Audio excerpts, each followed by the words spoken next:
Hi listeners, let's start the story. Abhinav बोला, ये लोग एक दूसरे से इतनी दूर रहते थे, तो अगर पंडित जी के अनुसार ये सभी लोग रात में 7 दिनों तक अनुष्ठान रिचुअल्स पूरा करने के लिए कहीं जाते होंगे, तो हमें उस जगह का पता लगाना होगा। यदि ये सातों कहीं मिलते होंगे, तो कोई ऐसी जगह तो होगी जहां सब आसानी से आ जा सके और उनके परिवार वालों को कुछ पता भी न चले। और अगर ऐसा नहीं है, तो इस सब में हमारी सोच से कहीं ज्यादा लोग शामिल हैं और यह बहुत बड़े पैमाने पर हो रहा है।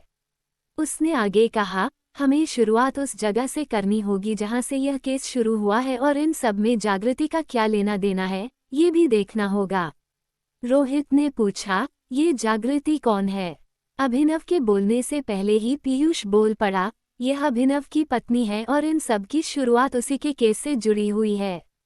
उस पर न जाने कितनी बार जानलेवा हमले हुए हैं। हम उन्हीं लोगों का पता लगा रहे हैं जो उसे मारना चाहते हैं। ये दोनों बातें एक दूसरे से संबंधित हैं, पर कैसे, यही पता करना है। रोहित बोला, सर, हमें उन कातिलों का पता लगाना चाहिए, न कि इन दकियानुसी बातों पर ध्यान देना चाहिए। आप क्यों इन पंडित जी की बातों और तंत्र मंत्र के चक्कर में पड़े हैं? आज विज्ञान बहुत तरक्की कर चुका है। अभिनव ने उत्तर दिया, बात जब मेरी पत्नी की हो, तो मैं उसे बचाने के लिए किसी भी चीज पर यकीन करूंगा। उसे सुरक्षित रखने के लिए अगर मुझे अपनी जान भी देनी पड़ी, तो वह भी मंजूर है। समझे मिस्टर रोहित? अगर आपको इस केस की जांच इन्वेस्टिगेशन करनी है तो करिए, वरना दरवाजा खुला है, आप यहाँ से जा सकते हैं। अभिनव ने ये बातें बड़े शांत लहजे में कहीं, पर उनमें साफ चेतावनी झलक रही थी। रोहित ये सुनकर वहां से चला गया। फिर अभिनव ने शोभित से कहा, आप अपने ऑफिसर से कहें कि अगर वह इस केस पर काम नहीं करना चाहते, तो न करें, और आइंदा से ऐसे किसी ऑफिसर को इस केस में शामिल न करें। शोभित बोला, नहीं नहीं सर, मैं उसे समझाऊंगा।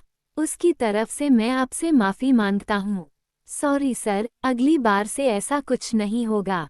अब मैं चलता हूँ सर, हम कल सुबह उसी जगह पर चलेंगे जहाँ से ये सब शुरू हुआ था। ये कहकर वह भी रोहित के पीछे वहां से चला गया। इधर पीयूष और अभिनव भी स्टडी रूम से बाहर निकल आए और दोनों ने अपना डिनर कमरे में ही मंगवा लिया। दूसरी ओर शोभित रोहित को समझा रहा था कि वह इस केस को अपने नजरिए से संभाले और उसी तरह से इसकी जांच इन्वेस्टिगेशन करे, जबकि अभिनव सर को जैसा ठीक लगता है वे वैसे संभालें।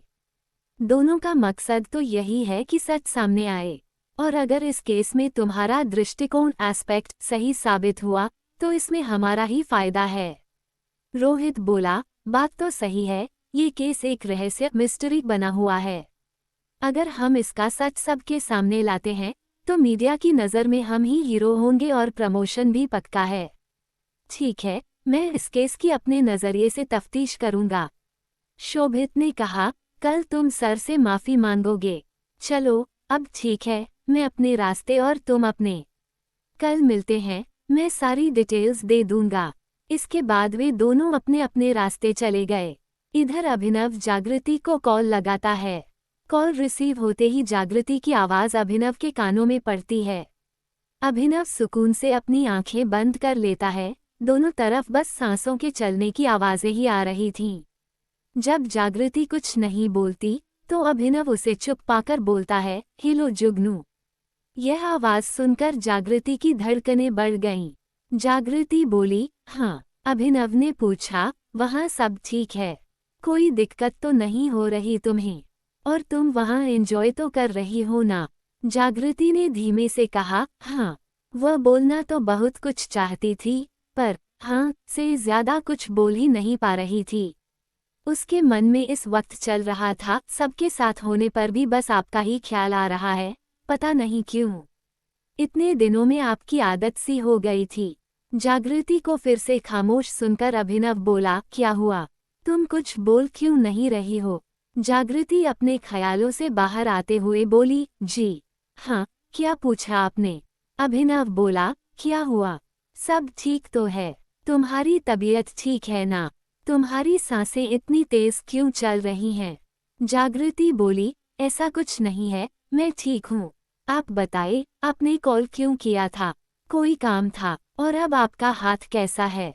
इधर अभिनव के हाथों में कोई पट्टी नहीं बंधी थी। इसका मतलब था कि उसने जागृति के सामने अब तक बस चोट लगने का नाटक किया था। उसने अपने हाथों की तरफ देखते हुए कहा, मेरे हाथों में थोड़ा दर्द है, पर सुबह तक ठीक हो जाएगा, मैंने दवा ले ली है। जागृति को ये सुनकर अभिनव की चिंता होने लगी। वह बोली, ठीक है, आप आराम कीजिए, मैं फ़ोन रखती हूँ। अभिनव बोला, नहीं, ऐसे ही रहने दो, मुझे नींद नहीं आ रही है, शायद इस तरह नींद आ जाए। जागृति भी फ़ोन को बगल में रखकर लेट गई। अभिनव ने कहा, फ़ोन को अपने सीने के पास रखो, मुझे तुम्हारी धड़कनों को अपने करीब महसूस करना है। जागृति ने फ़ोन अपने सीने के पास लगा लिया, क्योंकि शादी के बाद से अभिनव हमेशा उसे अपनी बाहों में भरकर ही सोता था। उसे लगा कि शायद अभिनव को सच में नींद नहीं आ रही होगी, क्योंकि इन दिनों उसे भी अभिनव की आदत हो गई थी और जब से वह यहाँ आई थी, उसे भी ठीक से नींद नहीं आई थी। इसके बाद दोनों ने अपनी आंखें मूंद लीं। दोनों एक दूसरे के एहसास में डूबे सो गए। सुबह के 9 बज चुके थे जब अभिनव की नींद टूटी। उसने समय की ओर देखा और अपने बालों में हाथ फेरते हुए उठा। मोबाइल में अभी भी जागृति का कॉल चल रहा था, जिससे उसकी गहरी सांसों की आवाज़ आ रही थी। इसका मतलब था कि जागृति अभी भी सो रही थी। उसने फ़ोन काटा, एक वॉयस नोट छोड़ा और बाथरूम में चला गया। आधे घंटे में तैयार होकर वह नीचे आया और पीयूष को आवाज़ लगाई। पीयूष, जो उस समय घर वालों से फ़ोन पर बात कर रहा था, उसने कॉल काटा और अभिनव के सामने आकर बोला, क्या हुआ? अभिनव बोला, हमें निकलना है, चलो। पीयूष ने पूछा, पर तुम्हारा नाश्ता? अभिनव ने जवाब दिया, वह हम बाद में कर लेंगे, पहले ही काफ़ी देर हो चुकी है। दोनों वहां से निकल गए और 2 घंटे में मैसूर पहुंचे। इधर जब जागृति की नींद खुली, तो मही उसके दरवाजे पर खड़ी न जाने कब से गेट खटखटा रही थी। जागृति ने उठकर मोबाइल चेक किया और अभिनव का वॉयस नोट सुना। उसे सुनने के बाद उसके होठों पर एक प्यारी सी मुस्कान आ गई। तभी मही की आवाज़ फिर आई, जागृति, दरवाज़ा खोलो। जागृति ने जल्दी से फ़ोन रखा और जाकर दरवाज़ा खोला। उसने देखा कि वहाँ एक होटल स्टाफ खड़ी थी जिसके हाथ में खाने की ट्रे थी और मही उसे ही देख रही थी। मही बोली, तू अब तक सो रही थी? क्या बात है, तेरी तबीयत तो ठीक है? जागृति ने जवाब दिया, हाँ, बस सुबह आँख नहीं खुली। मही बोली, कोई बात नहीं, पहले मुझे अंदर आने दे। स्टाफ से और आप यहाँ से जाए, मैं ये ट्रे अंदर ले जाती हूँ। मही ट्रे लेकर अंदर आए और बोली, अंकल आंटी और मम्मी पापा सब पत्नीटॉप घूमने गए हैं। वो कपल्स के लिए सबसे अच्छी जगह है। तेरा और मेरा पार्टनर तो अपने काम में व्यस्त बिजी हैं, तो मैंने सोचा कि जब तू जाग जाएगी तो मैं तेरे साथ घूमने जाऊंगी।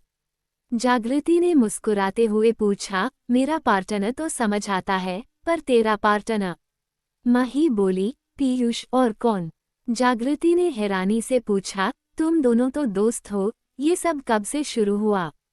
मही ने कहा, अभी शुरू तो नहीं हुआ है, पर घर जाने से पहले हो जाएगा। मुझे तो वह बचपन से ही पसंद है, पर वह मुझे दोस्त से ज़्यादा समझता है या नहीं, ये पता नहीं। पर मैंने तय कर लिया है कि इस बार मैं उससे अपने प्यार का इजहार कन्फेस कर दूंगी। अगर उसकी तरफ से ऐसा कुछ नहीं हुआ, तो मैं आगे बढ़ जाऊंगी, मूव ऑन। वैसे भी हमारा ग्रेजुएशन भी कुछ ही महीनों में खत्म होने वाला है। जागृति बोली, तू मुझे ये सब अब बता रही है? मही ने कहा, मैं बताना तो चाहती थी, पर मुझे अजीब लगता था। आज भी बहुत हिम्मत जुटाकर इतना बताया है।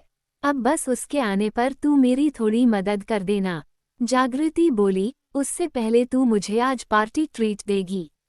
मही ने हंसते हुए कहा, ठीक है यार, अब जल्दी से तैयार हो जा।